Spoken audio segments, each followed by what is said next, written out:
Hello everyone, welcome to the new episode of Professionals Unplugged. I am your host Utkarsh Shukla and let me introduce you to my guest Irina. Irina, thank you so much for joining in. Thank you, Utkarsh, for having me for the second time. Thank you so much, Irina. As Irina has mentioned, she is coming to our episode for the second time. In the first episode, we have covered about her journey, like how from working as a professor at a university, teaching English there, she transformed her career into a breathwork coach, or we can say more towards breathwork and breath healing, or towards healing rather than just a breath work. She is also participating in hypno and sound healing as well. In the last podcast, we have talked about a little bit about breath work. So today we are going to continue on the same and try to get more info from her on how breath work works and why one should try this. So the Mm. platform is all yours, Irina. Mm. Yeah, I'm super happy to share all that I know about the breathwork modality, as at some point it helped me so much that I'm really happy to share. But before we start, I encourage you, I invite you to take a deep breath together. And let it out and relax and sink into the present moment. And I hope that you can feel the difference. Yeah, it's calming. Yeah, it's very calming. So you want So, to add? yeah, yes, Yeah. I'm happy to share that breathwork is a tool, as you can see, is first a very relaxing tool, but it's also a tool to cope with emotional stress and negative past experiences and traumas. But yesterday I attended a meeting, a network in Russia, in Moscow here, which attended about 300 people. And in Russia, breathwork is not super popular as a modality, and there are a few breath workers, and people were very interested in how it works, but they could not relate. They could not understand, like, how does that apply to me? How it can help me. Yeah, for example, okay, breathwork is for healing emotional traumas, but my past experience, they say it doesn't bother me, or I don't have trauma. Why do I need breathwork therapy? And this is where it gets really interesting because, like, as I said, it can be a tool for nervous system reset. You just get a rest, which is more powerful than sleep, right? So you just get rested and it's better, like it's more effective than sleep. And it can be a tool for deeper work on the level of psyche. So if you feel that you have nothing that in your past that affects your behavior, your decisions, your posture, your confidence, and the way you feel about the world, this is all good. And probably you might not need that, right? Or maybe you are lucky to have no stress or no problems that feel heavy, or you have never had any conflicts on people which are kind of not resolved and are still running around in your head, right? Or you never had any unhappy relations, or never have been emotionally abused, or your boundaries have never been broken, right? Or like whatever, I can go on and on and on. Yeah. So from the childhood, you were able to express yourself and your emotions, and you have never been said, okay, don't cry, don't do this, this is not appropriate. But well, if we look at our environment, if we look at our world, so we can hardly find such people who have never experienced that.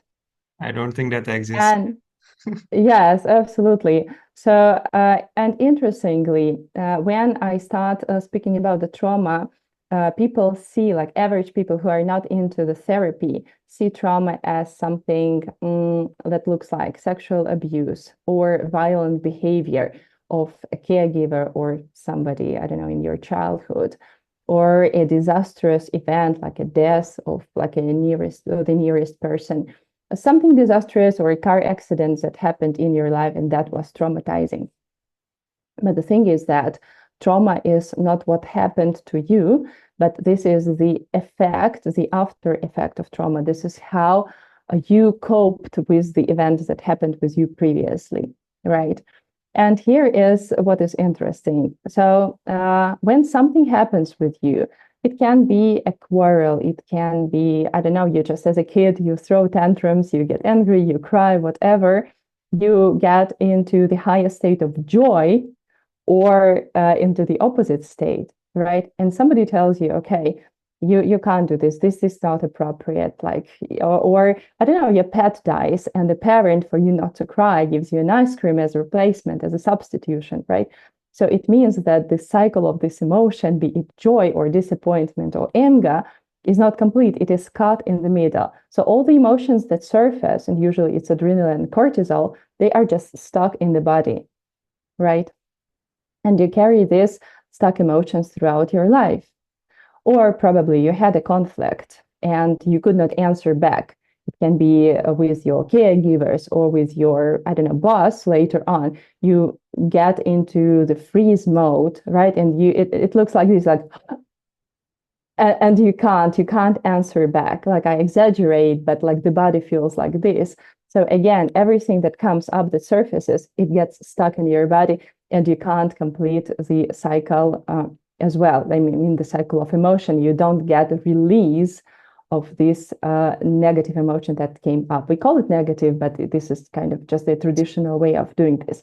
We don't have like positive or negative emotions. Like, this is all emotion, right? And it is all right. Or again, as I said, so you had a tantrum or you were crying and somebody came to you and said, stop crying, don't do this, right? And probably somebody left you crying and you had the full circle of crying. Yes, you were left alone in your room and you stopped crying like in an hour there. But why do you get traumatized?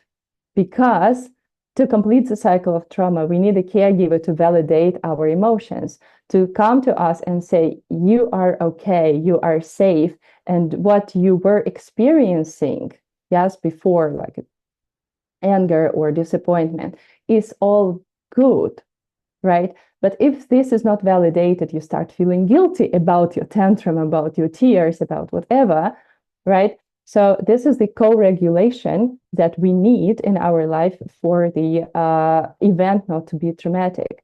So if the parent is as well anxious or angry at the same time, like while you were crying, he can't or they cannot co-regulate, and you are left traumatized. But this is nobody's fault, right? We live among human beings, so we are not born with the instruction how to handle us, right? So we can do actually the same with our children. Like, this is natural in life. Nobody is at fault. And if you can relate, like watching this, so the information about breathwork can be really interesting. Okay. So in deep breath work, we can access negative past experiences, all these states that want to come to the surface, because all the traumas need to be released, not to feel heavy in the body, right? And that is why in breath work, you might see people crying or banging the props or the mats or shouting, like expressing their rage. So all the emotions which are at some point, like from your childhood up to the present moment of your breathwork session, they have been stuck in your body and you have been carrying them, not released throughout all your life, So right? I just have one Mm-hmm. question here. Like you said, like while doing the breath work, our emotions comes out.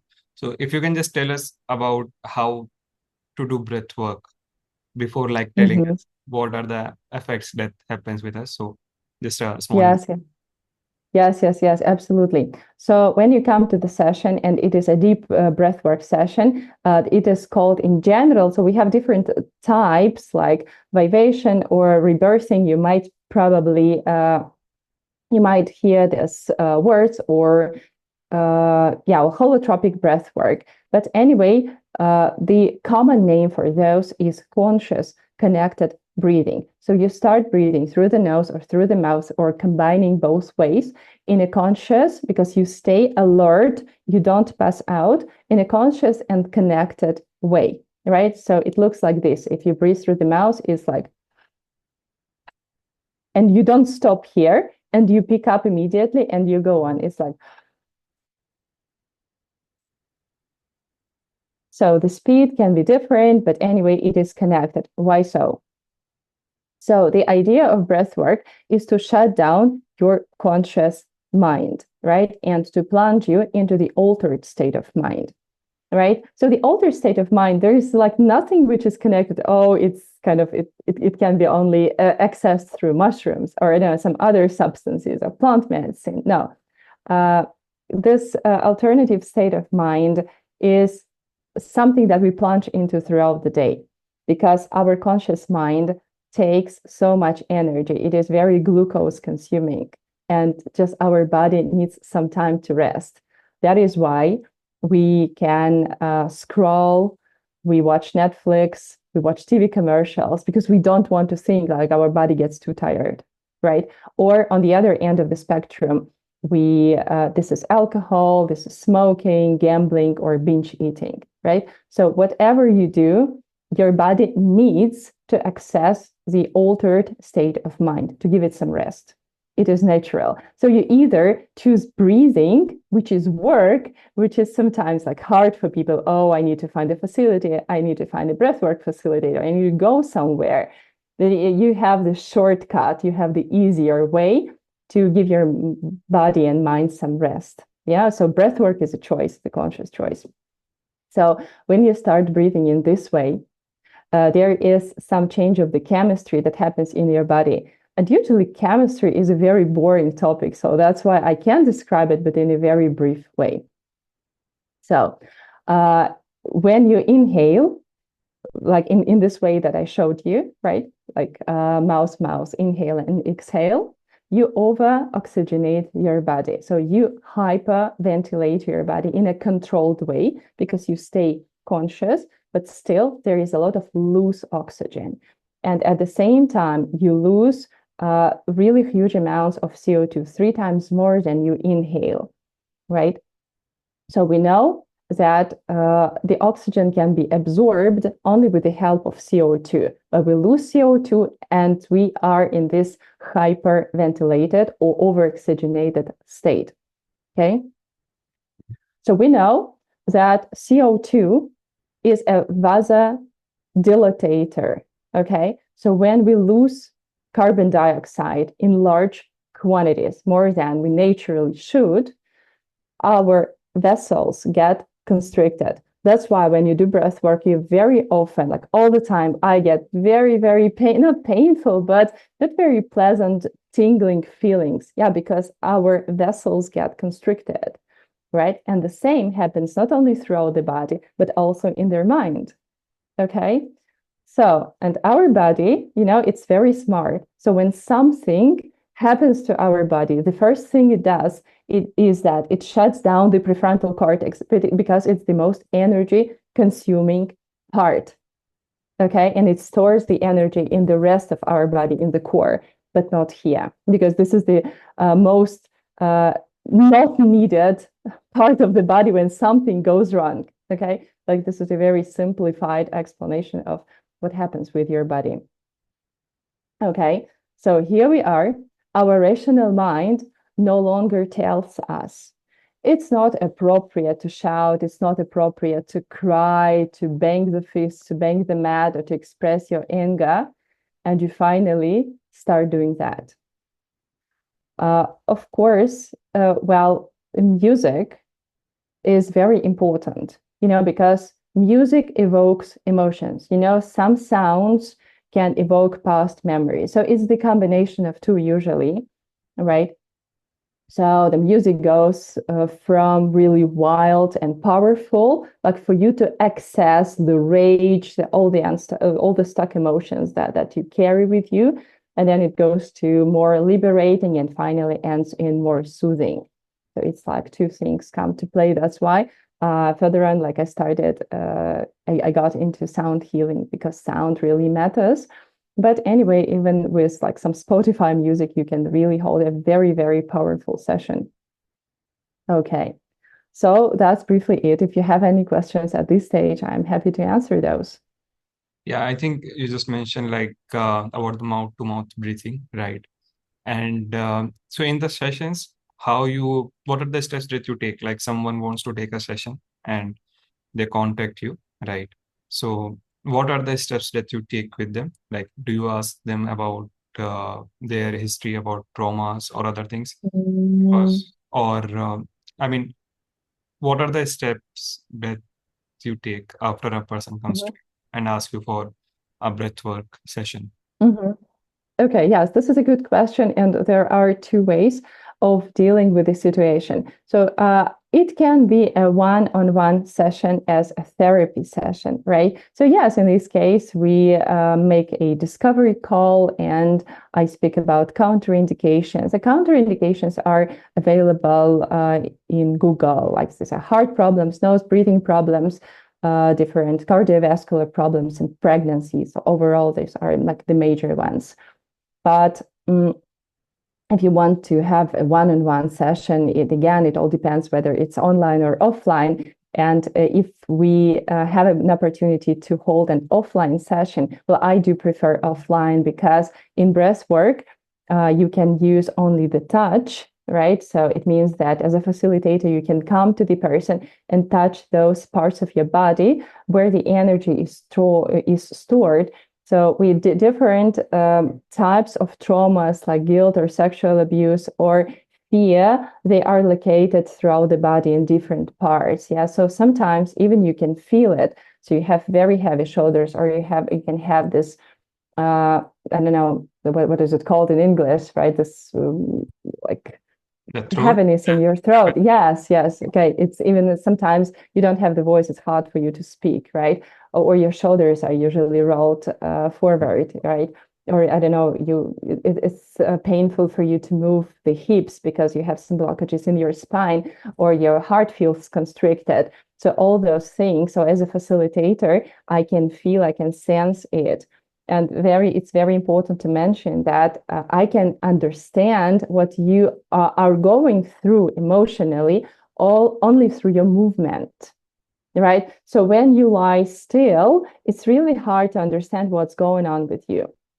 That's why the most important thing, whatever you choose, online or offline, is to move your body. But this is the work of the facilitator, because I know that very, very few people engage and invite their clients to engage the body. But this is the first and foremost thing, because like when we start breathing, right? So the most important thing for our mind is to understand, okay, now we are safe. And if we are safe, we can start some weird movement and free movement, because the mind understands that we are free to do anything, free to express ourselves the way we want, only when we get the signal from the body, right? Our usual movement is very linear. Okay, we move like this. Okay, and if you go to the gym, it's also very linear, right? But the freedom comes when your body can move, right? So only through the movement, not only, but like 90% through the movement, I can understand what's happening and where to touch. But however, breathwork sessions, which are held online, are also very productive, because actually you can have a release, as I said, with the help of the guidance, right, of the guidance of the facilitator, and with the help of music. So music itself can bring to the surface lots of emotions, like loads of stuff. That's really great point that you've just mentioned. So anyone who wants to take it online or wants to take it offline, you have just mentioned the points for both of them, like how these things will work for both the audiences. So that's a great point. And now coming to the hypno part, can you just enlighten us on the same, like what it is and how it works?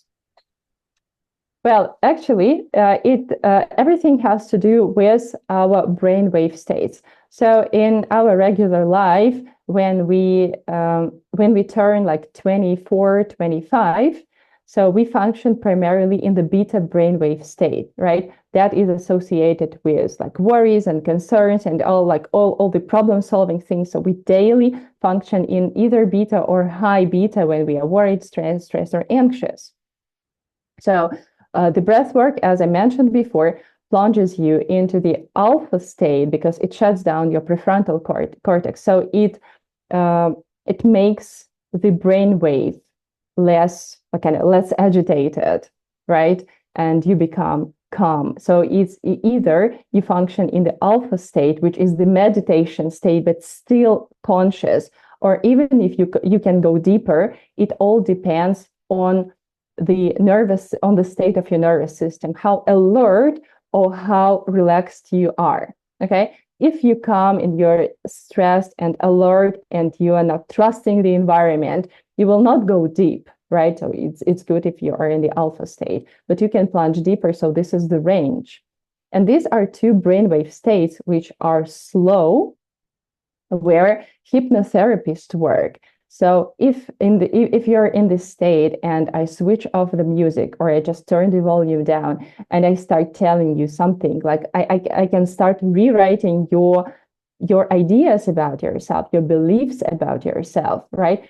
So if you are worthy, if you, I don't know, whatever the request is, right? So we can figure it out in the group, what people need, what encouragement like people need. So I can rewire your brain. I can plunge some ideas into your mind that will be more accepted. They will be accepted by your brain, because in the beta state, you can't, because your conscious mind, right? It usually rejects what new information comes. So if your idea about yourself is that, okay, I can't earn money, I don't deserve, I'm not worthy, I'm not good enough, I have to learn, I have to study all the time. So we have all these stories in our mind all the time, right? And the conscious mind will never allow new information to come into you, because actually this is a core idea about yourself. I'm not worthy, I'm not good enough, and so on. Even if we deny it, right? But yeah, for many people, this is the fact. So in the subconscious, on the level of the subconscious, we can change that because it is more receptive. So that is why it's important what the facilitator says during this time. Yeah, I think I totally got your point here. Yeah. Okay. So I can also speak here about, because I mentioned only one-on-one work, right? Yeah. But we can also hold group breathwork sessions. And this is basically how I healed, right? This is very important because, well, there are a lot of particulars that you as a prospective client might want to know and to keep in mind. So when you come to a breathwork session, it is not very good, like how to make a difference between a good breathwork session and a bad one. If it lasts for an hour, it will be just a nervous system reset, because breathwork ideally is only 1/3 of the process. So if you want to go deeper, you opt for 2 hours, 2 hours and a half, or even more. I will explain why. So you come into the group and you kind of feel that all these people, you don't know them, you don't feel trusting, and you don't want to open. So what is going to happen in the process is that you will feel open. I mean, you will be kind of naked, yeah, because you don't have the conscious mind working anymore because you breathe, right? So it means that to get really open in the breathing and to really access your past and to be able to express your emotions and so on, what we were talking about, you have to open up first. So it is very important to have some circling or a conversation in pairs or in groups of 3. And when the facilitator guides you through some questions, which can be really challenging, because, so here is a thing. When we open up, or for example, you can't open up, but you see that other people can open up and they are okay feeling vulnerable. Yeah. So you start already, like there is something that is already a shift in your mind, because we always want, the social media saying, we want to be perfect, polished, and glossy. We want the picture to be glossy. We don't want other people to see us miserable, vulnerable, not being able to do something, going through some hardships in life, right? We don't want to show it to public, but to actually, when you start opening up, you see that you are not alone, that other people have been through the same or are now in the same state. And it really makes a difference. And your breathing session, when you open up, right? And you feel for yourself, you start feeling some compassion about yourself as well. So you open up and your breathwork session will be the most powerful thing that you can ever have, Or another way is that the breathwork facilitator can guide you through a meditation. And in this meditation, you also can access some past memories or think about like what you did and how you were treated and how you treated yourself and your body. So I held like a couple of breathwork sessions which were preceded by the meditation, and people had like massive meltdowns, massive emotional outbursts after that. So what I want to say is that it's very, very important to prepare yourself for the session, right? Sometimes you can set in this part of the session, you can set an intention here. But so many times, like my experience shows that whatever intention I come to this session with, and I'm as a facilitator, I'm also a receiver of the breathwork session because I know how it works. So whatever intention I come with, it never manifests itself in the breathwork session itself, because my subconscious mind says, no, this is not important what you come here with. Our body is smarter, our subconscious is smarter than we are. So all the different scenarios. So to the point that once I felt that I was born. So I felt coming through my mom's womb and seeing the light as if for the first time. And then I had I cried like a baby seeing the light for the first time. So we know that our childhood trauma is the common one, because we are born outside, or like we didn't give our consent to be born, and we are seriously traumatized in the process itself and after that. So this is how my childhood trauma, my birthing trauma got kind of the circle was closed, right? I hope Yeah. I Mm-hmm. hope we have covered most of the points, and it's really great to talk to you and know about the depth knowledge about breathwork. So, and Yes, right. Uh-huh. And I also want to speak about the third part, right? Because I sure. mentioned all this too. So yeah, we check in. So this is a preliminary part. And then there is breathwork session itself, which can last for about an hour or maybe more. And then there is the integration part. So you remember we spoke about like the validation. So when the Yes. child cries, then the mom comes and validates the emotion. So actually, I attended so many sessions where this validation from the outside, from the circle, or just from the pair work, it did not happen. So it was horrible because you access the trauma, you access the negative or traumatic experience of the past, something comes to the surface, and then there is nothing. So nobody validates, you know? And this is the worst thing that can happen in a breathwork session. This is called re-traumatization. You just Mm. live through the Again, same emotion and nothing happens. So it is very important. So time-wise, it's of course, all these parts are not equal, but at least from 5 to 10 minutes, you have to talk about your experience. You have to share, and I don't know, sometimes you want to hug people. Sometimes you just want to see their supportive eyes. Yeah, but the co-regulation and the integration, right, happens only in a group. So this is why I love more offline and group sessions rather than one-on-one. Of course, as one-on-one, I can have the role of a caregiver and I can validate your emotions. Yes, but sometimes you really need to feel it physically. You need a hug, and you need somebody to tell you that you are good. So everything is okay with you. There's nothing wrong. Yeah. great. I think that's the best point to end this podcast, or the benefits of group sessions as well as the one-on-one session. So thank you so much, Irina, for your knowledge. I hope people will get a better understanding of breathwork and why it is important. Yep. Thank you so much. Yes, thank you. Thank you. It was a pleasure to take part in your podcast. Yeah, so if somebody is interested, you can ask me questions, so we can leave my email Yeah. in the information box below, right? Or yeah, feel free to contact me on any social media. On the description, I will provide the link to your website through which people can contact you, as well as I can add your email as well, so they can email you if they want to have a breathwork session, either online or offline as well. Thank you so much. Yes, thank you. Thank you. Have a good day. Bye.